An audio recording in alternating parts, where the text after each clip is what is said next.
In the heart of the city stood an old antique shop, filled with all kinds of oddities and curiosities. Amongst the dusty shelves and creaky cabinets, there was one item that caught the attention of every passerby: a cursed mirror. It was a beautiful piece of craftsmanship, with intricate golden detailing and an ornate frame. But it was said that anyone who looked into the mirror would be cursed with eternal misfortune and sorrow.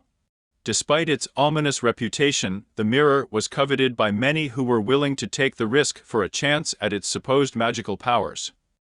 One day, a young woman named Sarah stumbled upon the antique shop and was immediately drawn to the cursed mirror. She was going through a difficult time in her life and was desperate for a change, so she decided to purchase the mirror despite the warnings of the shopkeeper. The moment she hung it up in her bedroom, she noticed a change in the air. The room felt colder, darker, and more foreboding. At first, Sarah was hesitant to look into the mirror, but her curiosity got the better of her. The moment she gazed into its reflective surface, she felt a chill run down her spine. Her reflection looked distorted, almost as if it were sneering at her. That night, she had vivid nightmares filled with images of death and despair. From that day on, Sarah's life began to crumble before her eyes. She lost her job, her relationship fell apart, and she was plagued with illness and misfortune. Despite the toll it was taking on her life, Sarah couldn't bring herself to get rid of the cursed mirror. She was convinced that it held the key to reversing her misfortune, and she was determined to unlock its secrets. She spent hours staring into the mirror, trying to decipher its hidden messages, but all she found was emptiness and despair. As the days turned into weeks, Sarah's mental state began to deteriorate.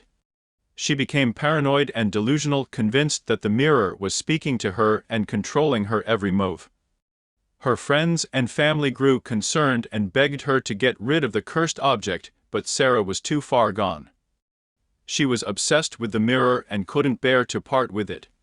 One fateful night, Sarah's obsession with the cursed mirror came to a head. She locked herself in her room, surrounded by the reflective surface. Her friends and family could hear her screaming and crying from the other side of the door, but they were powerless to help her. The next morning, they found Sarah's lifeless body surrounded by shattered glass, the cursed mirror lying in pieces next to her. From that day on, the cursed mirror remained in the antique shop, a haunting reminder of the dangers of obsession and the price of unlocking the secrets of the unknown. It continued to draw in those who were willing to take the risk, but none could escape the fate of eternal misfortune and sorrow that awaited them.